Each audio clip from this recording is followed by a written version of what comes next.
For 8 years, the boy touched his ear. Every doctor said the same thing: nothing we can do. His father spent millions, flew across the world, begged specialists to look again. They all shrugged. Then a maid noticed something no one else did. And what she found inside that child's ear will leave you speechless. Oliver Hart was a billionaire. Private jets, mansions, more money than most people see in 10 lifetimes. But his son Sean was born deaf. 8 years old, never heard a sound. Oliver tried everything: Johns Hopkins, Switzerland, Tokyo, specialists who charged thousands per hour. They ran tests, scans, procedures. All of them said the same thing: irreversible, accept it. But Oliver couldn't accept it, because Sean was all he had left. His wife died giving birth to that boy. So Oliver kept searching, kept spending, kept begging God for an answer. What he didn't know: the answer wasn't coming from a hospital. It was coming from the woman he'd just hired to clean his floors. Victoria was a maid. 27, no degree, no credentials. Just a woman trying to pay her grandmother's nursing home bills. But she noticed something about Sean that every specialist had missed. Something in his ear. Something dark. And one evening, while Oliver was away, she made a decision that would either save that boy's life or destroy her own. What happened next? I need you to see it for yourself. Before we continue, hit subscribe, like this video, and tell me in the comments where in the world you're watching from. I believe this story found you today for a reason. The Hart mansion stretched across 40 acres of Connecticut land. From the outside, it looked like a dream: Georgian columns, windows that sparkled in the sunlight, gardens trimmed to perfection. But inside? Silence. Not the peaceful kind, not the kind that feels like rest. This silence was heavy, thick, like something had died and no one had buried it yet. Servants moved through the hallways without speaking. Their footsteps were soft, careful. They'd learned quickly. Mr. Hart liked things quiet. No music played in that house, no television noise, no laughter bouncing off the walls. Just silence. And somewhere in that silence, a father was drowning. Oliver Hart sat in his study most evenings, staring at the family portrait above the fireplace.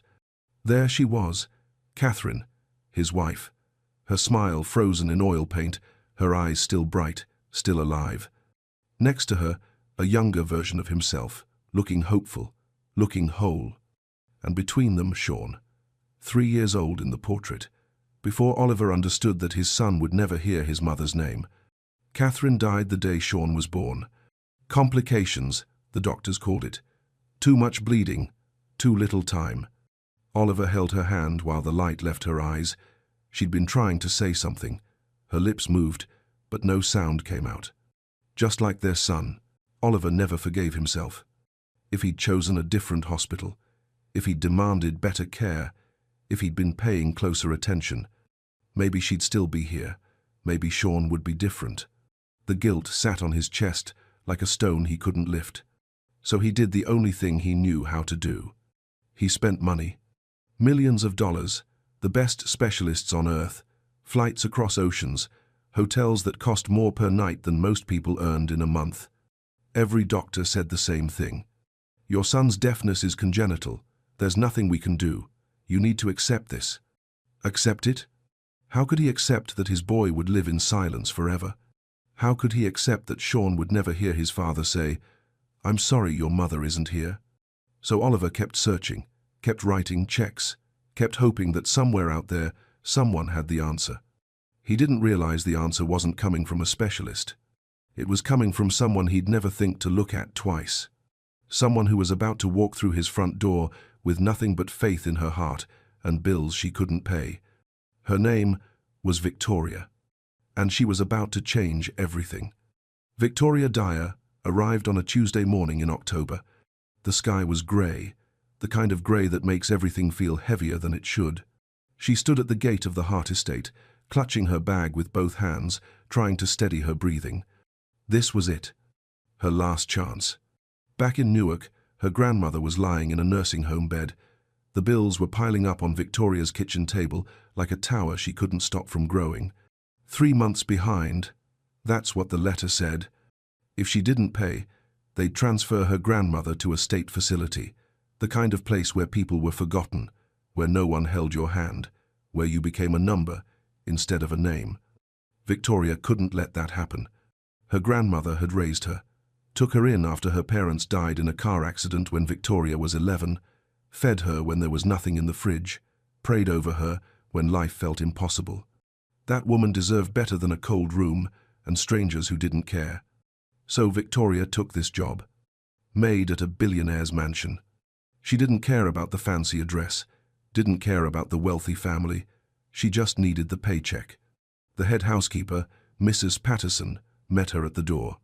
Stern face, sharp eyes, the kind of woman who noticed everything and forgave nothing. "You're Victoria?" "Yes, ma'am." "You'll clean, you'll stay quiet, you'll keep to yourself. Mr. Hart doesn't like disruptions, especially around his son." Victoria nodded. "I understand." "Do you?" Because the last girl didn't. She tried to get too friendly with the boy, thought she could help. She was gone within a week. Victoria swallowed. "I'm just here to work, ma'am." Mrs. Patterson studied her for a long moment, then nodded. "Good, follow me." As they walked through the mansion, Victoria kept her eyes down, but she couldn't help noticing things. The silence, so thick it felt alive. The way the other servants moved without speaking, without smiling. The heaviness that hung in the air like fog that wouldn't lift. And then she saw him. A small boy sitting on the marble staircase, arranging toy cars in a perfect line. He didn't look up, didn't acknowledge anyone. His shoulders were hunched, his movements careful, precise. But what caught Victoria's attention was something else. The way he kept touching his right ear. Just briefly, almost like a habit. And the tiny wince that crossed his face each time he did. Victoria's chest tightened. She'd seen that look before. She didn't say anything, just kept walking. But her heart whispered something she couldn't ignore. Pay attention. Days passed. Victoria cleaned floors, wiped windows, folded linens. She kept her head down like Mrs. Patterson told her. But she couldn't stop watching Sean. Every morning, same routine. The boy would sit alone in the sunroom, surrounded by model airplanes and puzzle pieces. His world was small, contained, safe. No one bothered him there. The other servants avoided him, not out of cruelty, out of fear, like his silence was something they might catch. Some whispered that the boy was cursed, that losing his mother at birth had taken his hearing with her. Superstition, that's what it was. But Victoria saw something different. She saw a child who was desperately lonely, a boy who sat by windows and pressed his small hand against the glass, watching the world move without him. She saw the way he'd look at his father sometimes, when Oliver walked past without stopping, and how his little shoulders would sink just a bit lower. She saw how he touched his ear, over and over, wincing each time. And no one noticed. Or maybe they'd stopped noticing long ago. One afternoon, Victoria was dusting the hallway near the sunroom when she saw Sean struggling with a model airplane wing. His small fingers couldn't get the piece to fit. Frustration creased his face. She shouldn't interfere. Mrs. Patterson's warning echoed in her mind. But before she could stop herself, Victoria knelt down and gently took the wing. She fitted it into place with a soft click. Sean looked up at her. For a moment, they just stared at each other. Then something happened. The tiniest smile, just a flicker at the corner of his mouth. Victoria's heart cracked wide open. She smiled back, gave him a small wave. He waved in return. That night, Victoria lay in her bed thinking about that wave. Such a small thing, but it meant everything. The next morning, she left something on the stairs where Sean always sat. A folded paper bird, simple, made from scrap paper she'd found in the kitchen. She didn't wait to see if he'd take it. But the following day, the bird was gone. In its place, a note. 2 words in shaky handwriting. "Thank you."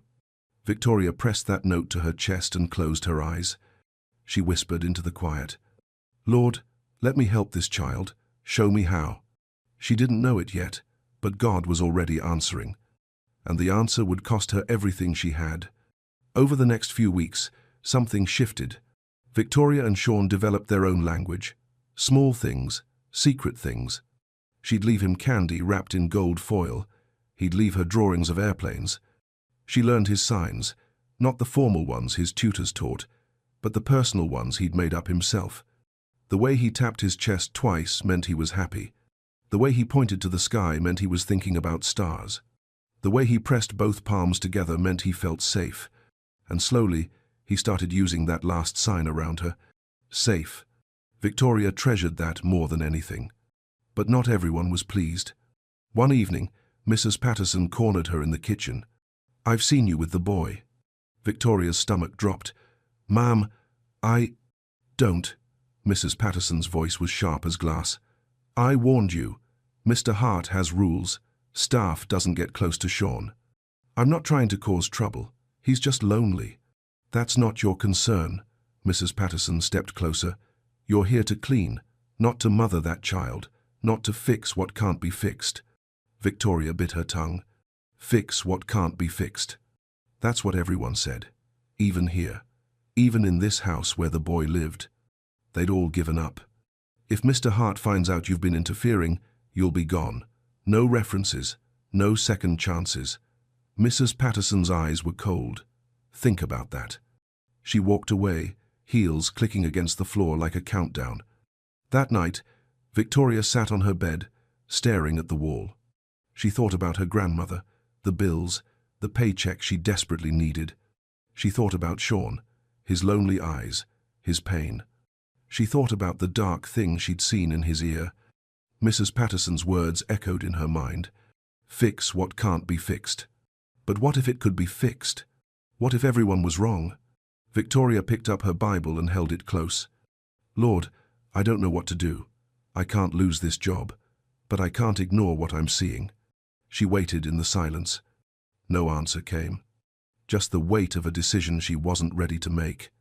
Outside her window, the moon hung low and heavy. Inside her heart, a war was beginning, between what she needed to survive and what she knew was right. She didn't know it yet, but that war was about to end. Because the next morning, everything would change. The next morning came cold and quiet. Victoria was sweeping the hallway when she heard it. A soft thud, then nothing. She stopped, listened. Another sound, like a muffled cry. Her heart jumped. She followed the sound to the garden door, and there was Sean, sitting on the stone bench, his small body hunched over, both hands pressed tight against his right ear. His face was twisted, tears streaming down his cheeks. But no sound came from his mouth. He was crying in complete silence. Victoria dropped the broom and ran to him. She knelt in front of him, her hands shaking. "Sean, Sean, look at me." He opened his eyes, red, wet, full of pain. She gently signed, "Your ear?" He nodded, more tears falling. Victoria's chest felt like it was being crushed. "Can I look?" she signed carefully. "I'll be gentle, I promise." He hesitated. Fear flickered across his face. But then he leaned forward. Trust. This child, who had been poked and prodded by doctors his whole life, trusted her. Victoria swallowed hard. She tilted his head gently toward the morning light. And looked. There it was, deep inside his ear canal. Something dark, dense, glistening like wet stone. Her breath stopped. It was bigger than before, clearer. How had every doctor missed this? How had every scan overlooked it? Victoria's mind raced back to Marcus, her cousin, the blockage that had kept him deaf for 6 years, the simple procedure that changed his life. Her hands trembled. "Sean," she signed slowly, "there's something in your ear, something that shouldn't be there." His eyes went wide. "We need to tell your father," she signed. Panic exploded across his face. His hands moved fast, frantic. "No, no, doctors. Please, they hurt me, always hurt, never help." Victoria's heart shattered into 1,000 pieces. She understood. 8 years of specialists, 8 years of procedures, 8 years of pain with no relief. He'd learned that help meant suffering. She took his small hands in hers, looked into his eyes. "I would never hurt you," she whispered. Never. He stared at her, and slowly his breathing calmed. But the fear didn't leave his eyes. Victoria sat with him until the tears dried, until his hands stopped shaking. Then she walked back inside, her mind spinning. She knew what she'd seen. She knew what it meant. But what could she do? Tell Oliver?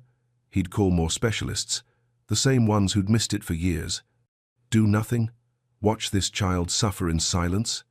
That night, Victoria didn't sleep. She lay awake, staring at the ceiling, her grandmother's voice echoing in her head. God doesn't always send help in fancy packages, baby girl. Sometimes he sends it through folks with nothing but willing hands. Victoria closed her eyes. Her hands were willing, but was she brave enough to use them? 3 days passed. Victoria couldn't eat, couldn't sleep, could barely think. Every time she closed her eyes, she saw it, that dark mass, lodged deep, blocking everything. And Sean's face, the pain, the silent tears. On the third night, she sat on the edge of her bed, Bible open in her lap. But the words blurred. All she could see was Marcus, her cousin, deaf for 6 years, written off by every doctor, until someone finally looked. One procedure, one moment of attention, and his world exploded into sound. Victoria's hands wouldn't stop shaking. She knew what she'd seen in Sean's ear. She knew. But who was she? A maid. No degree, no training, no right to touch that boy. If she was wrong, if she hurt him, she'd go to prison. If she was right but Oliver found out she'd acted without permission, she'd lose everything. Her job, her income, her grandmother's care. Lord, she whispered, voice cracking, what do you want from me? Silence. Just the ticking of the clock. She thought about her brother Daniel, dead at 14. He'd been sick for months, complaining of pain, but they couldn't afford doctors, couldn't afford help. Victoria watched him fade, watched him struggle to breathe, watched him try to speak words that wouldn't come. He died in her arms, silent, just like Sean's world. She'd promised herself that day, promised God, never again. She'd never stand by while a child suffered. But this was different. This wasn't her brother. This was a billionaire's son. And she was nobody. Victoria closed the Bible, stood up, walked to the window. The moon hung heavy outside, spilling silver light across the gardens. Somewhere in this mansion, a little boy was sleeping with pain in his ear and silence in his world. And she was the only one who'd noticed, the only one who'd seen. God, she breathed, I'm scared. I'm so scared. But if this is what you're asking... Her voice trailed off. She thought of her grandmother's words. The Lord doesn't call the equipped, child. He equips the called. Victoria wiped her eyes. Made a decision. Tomorrow, if Sean showed pain again, she would act. She would trust what God had shown her, even if it cost her everything. She climbed into bed, heart pounding. Sleep wouldn't come, but peace did. A strange, heavy peace. The kind that comes when you've decided to step off the cliff and trust that God will catch you. Tomorrow was coming, and with it, the moment that would change everything. The next evening came too quickly. Oliver was away on business. The house was quiet. Victoria was folding linens in the hallway when she heard it. A thump. Her heart stopped. She ran toward the sound. Sean lay on the hallway floor, curled up, both hands pressed to his ear, face contorted in agony. Tears streamed down his cheeks. Silent tears. Victoria dropped to her knees beside him. I'm here, baby. I'm here. She cradled his head gently, tilting it toward the lamplight. The dark mass was clearly visible now, swollen, pressing against his ear canal. Her hands trembled. This was it. The moment. She reached into her pocket, pulled out the sterilized tweezers she'd taken from the first aid kit 3 days ago. Just in case. Her breath came in short bursts. Lord, she whispered, guide my hands, please. Sean looked up at her, eyes wide, scared, but trusting. I won't hurt you, she signed with one hand. I promise. He nodded slowly. Victoria steadied herself, took a breath, and gently, carefully, moved the tweezers into his ear canal. Her hand shook. She could feel it, the dark mass, dense and sticky. She hooked it gently, pulled. Resistance. Her heart hammered. She pulled again, slow, careful. And then, release. Something slid free. It landed in her palm, dark, wet, biological, years of build-up that had stolen his hearing. Victoria stared at it. Her stomach turned. But before she could react, Sean gasped. A real gasp, audible, loud. His hand flew to his ear. His eyes went wide, wider than she'd ever seen them. He sat up suddenly, looking around the hallway like he'd never seen it before. Then he pointed at the grandfather clock on the wall, the one that had been ticking his whole life, the one he'd never heard. His mouth opened. A sound came out. Rough, broken, unpracticed, but real. Tick, he whispered. Victoria's tears fell. Yes, baby. That's the clock.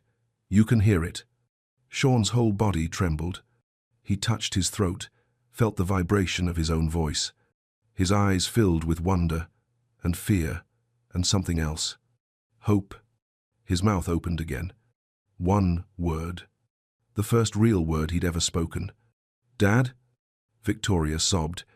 She pulled him close, holding him as he shook, as sounds flooded his world for the first time in 8 years. You can hear, she whispered into his hair. Thank you, Jesus. You can hear. Sean clung to her. And then, footsteps. Heavy, fast, coming down the hallway. Victoria looked up. Oliver Hart stood in the doorway, face white as death, eyes locked on his son on the floor. And the blood on Victoria's hands. What have you done? Oliver's voice shook the walls. He rushed forward, pushing Victoria aside, grabbing Sean by the shoulders. What did she do to you? Sean flinched at the sound. So loud, so sharp. But then his mouth opened. Dad, I can hear you. Oliver froze. His entire body went rigid. What? Sean reached up and touched his father's face. Your voice, he whispered. Is that your voice? Oliver's legs buckled. But before the moment could breathe, before he could understand what was happening, his eyes landed on Victoria's hands. The blood, the tweezers, the dark mass sitting in her palm.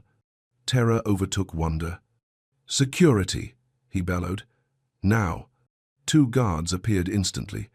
Get her away from my son. Victoria's heart shattered. Sir, please listen to me. I didn't hurt him. I helped him. Look. She held out her palm, showing him the blockage. This was inside his ear. This is why he couldn't hear. I removed it. You're not a doctor, Oliver roared. You could have killed him. The guards grabbed Victoria's arms. Sean screamed. Actually screamed. No, don't take her. The sound of his son's voice, loud, desperate, real, stopped Oliver cold. But the fear was too strong. Take her to the security office. Call the police. Victoria didn't resist. As they dragged her away, she looked back at Sean. It's okay, she mouthed. You're going to be okay. Sean sobbed. Loud, messy sobs. The first sounds of grief he'd ever made. At the hospital, doctors swarmed around Sean. Tests, scans, examinations. Oliver paced the hallway, his mind spinning. His son was speaking, hearing, responding to sounds. It was impossible. A nurse approached him. Mr. Hart, the doctor needs to speak with you, urgently. Oliver followed her into a small office. Dr. Matthews sat behind the desk, face grim. Mr. Hart, I don't know how to say this. Just say it. The doctor slid a folder across the desk. This is your son's scan from 3 years ago. Oliver opened it. There, circled in red, was a notation. Dense obstruction noted in right ear canal. Recommend immediate removal. Oliver's blood turned to ice. Someone saw this? Dr. Matthews nodded slowly. It appears so. But there's no follow-up, no procedure scheduled. Your account was flagged for. Ongoing treatment protocol. The words hit Oliver like a bullet. Ongoing treatment protocol. They'd known, they'd seen the blockage, and they'd left it there, because his money was too good, because his desperation was profitable. They kept my son deaf, Oliver whispered, on purpose. Dr. Matthews said nothing, but his silence said everything. Oliver's hands trembled.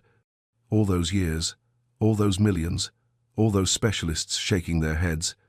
They'd lied, and the one person who'd told the truth, who'd actually helped, was sitting in his security office, waiting to be arrested. Oliver stood. "Where are you going?" the doctor asked. Oliver didn't answer. He had a maid to find, and a lifetime of apologies to make. Victoria sat alone in the security office, hands folded, head bowed. She wasn't praying for herself. She was praying for Sean, that his hearing would hold, that his father would understand, that the boy would finally know what it felt like to live in a world full of sound. The door opened. She looked up. Oliver Hart stood there. But he wasn't the same man who dragged her away an hour ago. His eyes were red, his face broken. He looked like a man who'd just watched his whole world crumble and rebuild in the same breath. Victoria.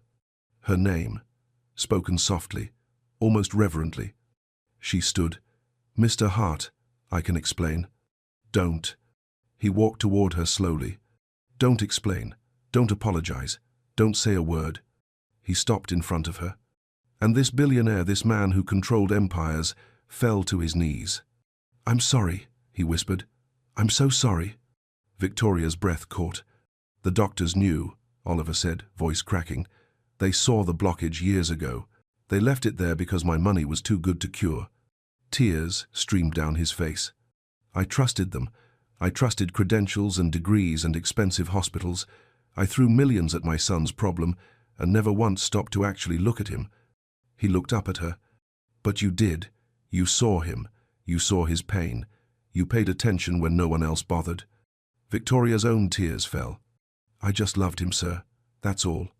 Oliver shook his head. "No, that's everything." He stood slowly. "I've spent 8 years trying to buy a miracle, and God sent one through the woman I hired to clean my floors."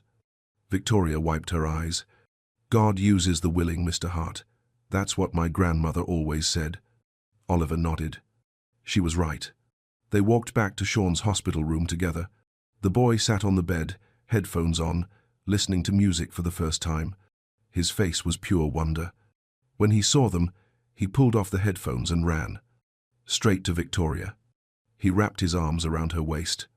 "Thank you," he said. His voice was rough, unpracticed, beautiful. Victoria knelt down and held him tight. "You were always worth hearing, baby. Always." Sean pulled back and looked at his father. "Dad, I can hear your heart. It's beating fast." Oliver dropped to his knees and pulled his son close. For the first time in 8 years, Sean heard his father cry.